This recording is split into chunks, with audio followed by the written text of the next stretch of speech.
Мамлекетти өнүктүрүү үчүн элеттеги көйгөйлөрдү чечүү зарыл. Ошондо гана натыйжалуу жыйынтык болуп, өлкө кубаттуу мамлекетке айлана алат. Мындан улам министрлер кабинетинин мүчөлөрү, президенттин облустагы ыйгарым укуктуу өкүлдөрү, шаар мэрлери, аким, айыл өкмөт башчыларынын башын бириктирген мамлекеттик органдар менен жергиликтүү бийлик өкүлдөрүнүн республикалык кеңешмеси маселелерди, сунуш пикир, демилгелерди көзмө көз талкуулап ала турган аянтча болду. Себеби сөздөн ишке өтө турган мезгил келди. Анткени алдыда аткара турган иштер арбын.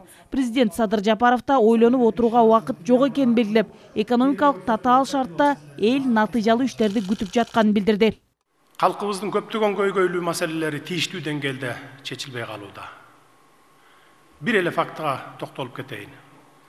Мурунку жылдарга салыштырмалуу быйылкы жылы жарандардын кайрылууларынын саны 2 эсеге көбөйгөн. Президенттин администрациясына былтыркы жылдын 10 айында 5800 кайрылуу келип түшкөн болсо, ушул жылдын 9 айында эле 10500дөн ашык кайрылуу келип түштү. Мындай көрүнүш жерлерде маселелердин өз маалында чечилбей, жергиликтүү чиновниктер жарандардын маселелерине көңүл кош мамиле жасагандыгынын натыйжасы. Ишке болгон мындай мамилени токтотушубуз керек. Себеби талдоо көрсөткөндөй мамлекеттик башкарууну жолго салмайынча борбордук бийлик менен жергиликтүү бийликтин ортосунда ажырым сакталып келет. Жергиликтүү жетекчилер курулай отчетторду берүүнү көнүмүш адатка айландырып алышкан. Мындан улам азыр мамлекеттик башкаруу системасы бүгүнкү күндүн талабына ылайык реформаланууда. Аймактарды кыска убакытта өнүктүрүү үчүн кандай кадамдарга баруу зарыл? Бул маселени элеттин турмушун жакшы билген жергиликтүү бийлик мыкты билет. Президент мындан улам өкмөттүн ишине туруктуулук алып келе турган жана акимдерге тиешелүү укуктарды берүү жагын камтыган мыйзам кабыл алынганын эске салды. Президент кол койгон жергиликтүү мамлекеттик администрация жана жергиликтүү өз алдынча башкаруу жөнүндө мыйзамга ылайык райондордун акимдери менен шаарлардын мэрлерин президент өзү дайындайт. Мындан сырткары акимдердин укуктары менен милдеттери кеңейтилип, жергиликтүү өзүн өзү башкаруу органдарынын иштөө мөөнөтү 4 жылдан 5 жылга узартылды. Мындан сырткары акимдер жергиликтүү айыл округтарын жана райондук деңгээлдеги шаарлардын мэрлерин кызматка дайындап жана кайра алып коюу укугуна ээ болду. Ал эми облустук жана республикалык статустагы шаар мэрлерин президент дайындайт. Дасыккан жана тажрыйбалуу жетекчилерди кызматка тартууда региондук жана муниципалдык резервтерде турган кадрлар гана тандалат. Эми ыйгарым укуктардын негизинде жигердүү иштөөгө мыйзамдык шарт түзүлдү. Эл турмушун жакшыртуу жана өзүңөргө тиешелүү ар кыл маселелерди чечүү үчүн жерлерде акимдер керт башыңар менен жооптуу болосуңар. Себеби ар кандай шылтоо айтууга эми мындан ары негиз жок. Анткени мыйзам менен райондук мамлекеттик администрациялардын башчыларына акимдерге бир топ кошумча ыйгарым укуктар берилип жатат. Ал укуктар көптөгөн маселелерди райондук деңгээлде чечүүгө толук шарт түзөт. Аталган мыйзамдар күчүнө киргенден баштап, бүгүндөн баштап, урматтуу жетекчилер, өзгөчө райондук жетекчилер иштөө ыкмаңарды өзгөртүп, жаңыча иштеңиздер. Элдин көйгөйлүү маселелери райондордо, жерлерде ошол чечилиш керек. Мындан ары жерлерден келген кайрылууларды жергиликтүү бийликтин кемчилиги катары кабыл алып, тиешелүү чараларды көрөбүз. Тармакта көп жыл иштеген адистер жергиликтүү бийликтин ыйгарым укуктары күчөтүлүп жатканы туура кадам деп эсептейт. Себеби жоопкерчилик жогоруласа, албетте натыйжа берет. Жоопкерчилик болбосо жергиликтүү бийликке келген тапшырмаларда ара жолдо калат. Жоопкерчиликти жогорултабыз. Азыр эми менин билишимче, азыр шайлоого барып, неметип отурбай, убакытты коротпой, бачым убакытта мына азыр эми жаз келгичекти ушул системаны бир жөнгө салып, аткаруучулук тартип деген жок болуп калган. Ошол аткаруучулук тартипти аябаганда катуу койсо, анан бизде ушул аткаруучулук тартип анан чоңоет, отдача бере баштайт деп ойлойм. Акимдер эки эсе чоң жоопкерчиликти сезип турабыз. Биз районубуздагы бардык кошумча ички мүмкүнчүлүктөрдү пайдаланып, элдин көйгөйлөрүн жеринде чечүү менен алардын бийликке болгон ишенимин арттырууну, социалдык экономикалык өнүктүрүүгө түрткү бере турган инвестицияларды тартууну, заманбап экономикалык ыкмаларды колдонуу менен жергиликтүү калктын жашоо деңгээлин жогорулатууга багытталган иш аракеттерди жеринен жасайбыз. Коррупцияны алып келген жагдайларды жоюу максатында жергиликтүү бийлик администрация башчыларын ротациялоо тажрыйбасы башталган. Президент бардык жетекчилерге өлкөнүн өнүгүшү, элдин жыргалчылыгы үчүн жанын аябай иштеп берүү талабы коюлат деди. Эгерде кайсы бир жетекчи өз кызыкчылыгын ойлоп коррупцияга аралашкан болсо, андай кызматкерлерге орун жок. Мындан улам ар бир жетекчинин ишине, жүрүм-турумуна баа берилет. Бул боюнча министрлер кабинетине жетекчилердин ишмердигине комплекстүү баа берүү системасын жана көзөмөлдүү иштеп чыгуу тапшырмасы берилди. Коррупция ар бир тармакты чырмап алган. Мунун баары мамлекеттик органдардын, мамлекеттик муниципалдык кызматкерлердин жөнөкөйүнөн тартып, башчысына чейин чиеленишип кеткен коррупцияга малынгандыгынан кабар берет. Жаңы келген адамдын да башын айлантып, аны коррупцияга аралаштырып салган схемалар түзүлгөн. Биз ушулардан арылып жатабыз.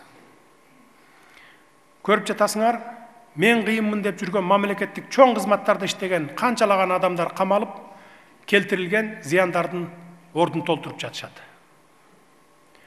Бул силерди коркутуу сөздөр эмес. Бул элдин качантан бери коюп келген талабы. Мисалы, бир эле улуттук коопсуздук мамлекеттик кызматынын антикоррупциялык кызматы коррупцияга каршы күрөшүүдө 2020 жылдын октябрынан баштап ушул күнгө чейин мамлекетке келтирилген зыяндын эсебинен 7,5 миллиард сомду кайтарды. Коррупция боюнча кандай гана кооз документтерди, стратегияларды кабыл албайлы, аны менен системалуу күрөш болбосо иш алдыга жылбайт. Коррупцияга каршы күрөшүү үчүн кызматкерлердин жүрүм-турум стандартын түзүү зарыл. Президент тагыдан айтып өткөндө, мындан ары биздин алдыбызга ошол муниципалдык кадрлар резервин түзүү коюлуп турат да. Жакын арада биз ошо айыл өкмөтүнүн башчысы болом дегендерге, шаарлардын мэрлери болом деген жерге толук кандуу конкурс өткөзөбүз. Кимдин ошо билими болсо, иштөө тажрыйбасы болсо, анан артында мындай чуулган иштер жок болсо, таза кадрлар ошолордун баардыгын резервге киргизип туруп, андан ары ошол шаарлардын мэрлерине, айыл өкмөт башчыларына ошолордун ичинен дайындала баштайт да. Ошентип, жергиликтүү бийлик органдардын алдында элеттеги көйгөйлөрдү ыкчам чечип, аймактарды өнүктүрүү, шайлоону калыс өткөрүүгө шарт түзүү боюнча бир топ маанилүү тапшырмалар коюлду. Башкы маселенин бири элдин бакубат жашоосун камсыздоо. Азыр өлкөдөгү жакырчылыктын деңгээли 25,3%ды түзөт. Элдин санына карата өтө жакыр жашагандардын саны 0,9%. Алар негизинен Жалал Абад, Нарын жана Баткен облустарынын тургундары. Олуттук кадамдардын бири айыл өкмөттөрүн дотациядан чыгаруу. Бул максатта атайын система колдонулмай болууда. 402 айыл өкмөт болсо, анын 377си дагы деле дотацияда турат. Бүгүнкү күндө 75 гана айыл өкмөтү дотациядан чыгып, өзүн өзү каржылайт. Трансферттер боюнча жаңы системаны киргизебиз. 2021 жылдан тартып, кирешер салыгы 100%, роялти 50% жергиликтүү бюджетке өтөт. Сатуудан түшкөн салыктын 30% жергиликтүү бюджетке берилет. Мурда 100% берилип турчу. Коммуналдык кызматтардын баарын өзүбүздүн мойнубузга алып кетели деп турабыз. Мектептердин толугу менен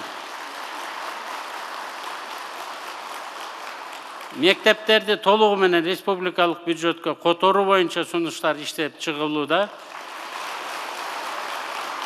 Бул Бишкек менен Оштон тышкары. Аймактарды дараметине жараша өнүктүрүү милдети да турат. Бул максатта жаңы фонддор түзүлөт. Алар облустарды, райондорду жана райондук маанидеги шаарларды өнүктүрүү фонддору. Бул фонддорго республикалык бюджеттен 1,5 миллиард сомго чейин каражат бөлүнөт.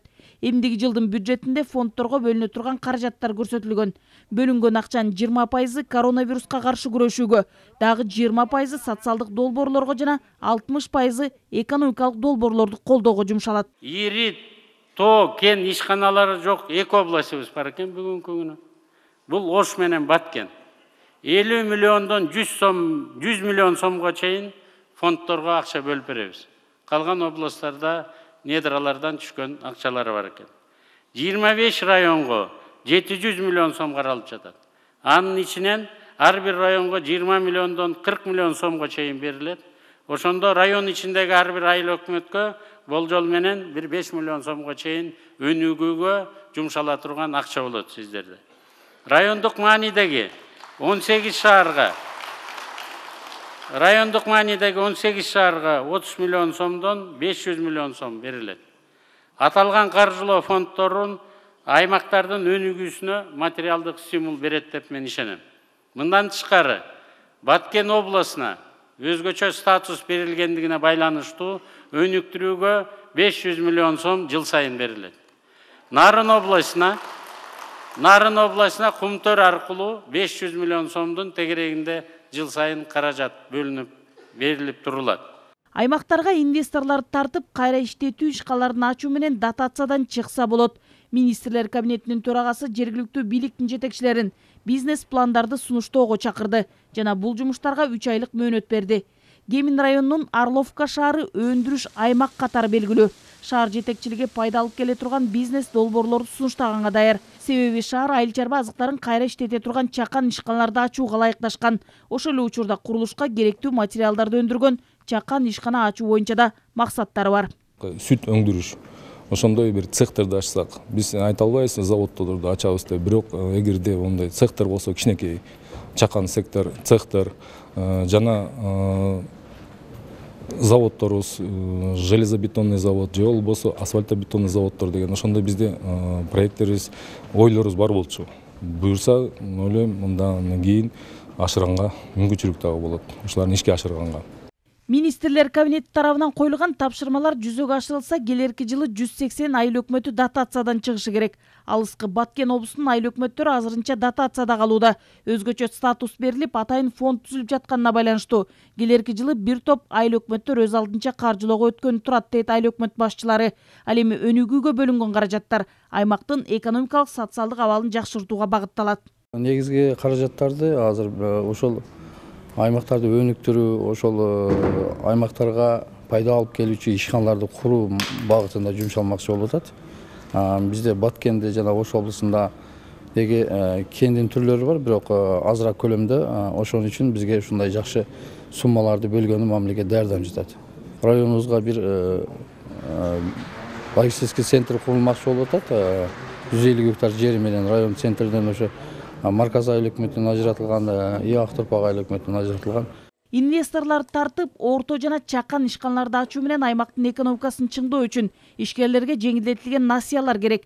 Өз кезегинде кепилдик фонд элеттик ишкерлерди колдоону улантууда. Кепилдик фонд өзүнүн ишинде региондорго аябай көп көңүл буруп атат. Бүгүнкү күндө кепилдиктин санынан 85% бүт региондорго берилген.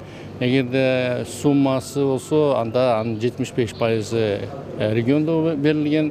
Банктардын кредити дагы региондорго берилген. Эгерде биз бүгүнкү күнгө чейин 3 миллиард 200 миллион сомго кепилдик берсек, анда биздин банктар, өнөктөш банктар 11 миллиард сом насыя беришти. Кыргыз-Орус өнүктүрүү фонду да элеттик ишкерлерге каржылык жактан колдоо көрсөтүп келет. Берилген кредиттердин 50% же 3000 насыя аймактын ишкерлерине бөлүнгөн. Концентрировано в регионах.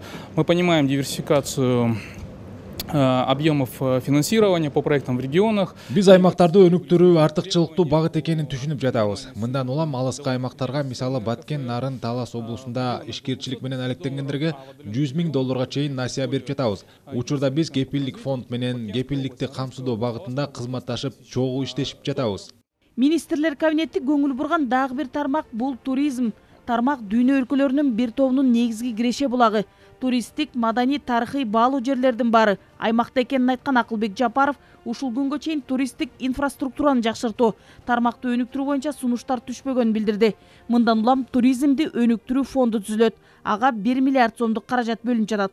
Ошол эле учурда жыл аягына чейин жерлерди трансформациялоо боюнча маселелер да жөнгө салынмакчы. Өлкө башы дагы тапшырмаларды коюп кетти. Бул жанагы айтып жаткан трансформация маселелери, элдерге жер бөлүп берүү маселелерди, сугат маселелерди айтып кетти. Азыр электро тармагын туура колдонуу боюнча маселелерди коюп кетти. Коррупция боюнча маселелерди коюп кетти. Ушул багыттарда биз азыр жер жеринде иштерди жүргүзөбүз. Дүйшөбаев Мукталы Бошкоевич Талас облысының Манас районунун. Кеңешменин алкагында президент аймактардын экономикалык, социалдык өнүгүүсүнө кошкон салымы үчүн жана жергиликтүү өз алдынча башкаруу системасынын 30 жылдыгына карата энчилүү сааттар менен сыйлады. Ошондой эле эң мыкты айыл өкмөттөргө 500 000 сомдон 1,5 миллион сомго чейин тапшырылды. Байтик айыл өкмөтүнө биз быйыл 6 проект арттык. Бул ушу өзүбүздүн эски мектептердин чатырларын алмаштырдык, садиктердин чатырларын алмаштырдык. Биздин президентибизге албетте биздин бүгүнкү күндө кылган ишибизди баалап атканына абдан чоң ыраазыбыз. Ат башы району негизинен климаттык шарты оор болгону менен экономикалык жактан келечектүү мүмкүнчүлүгү бар регион.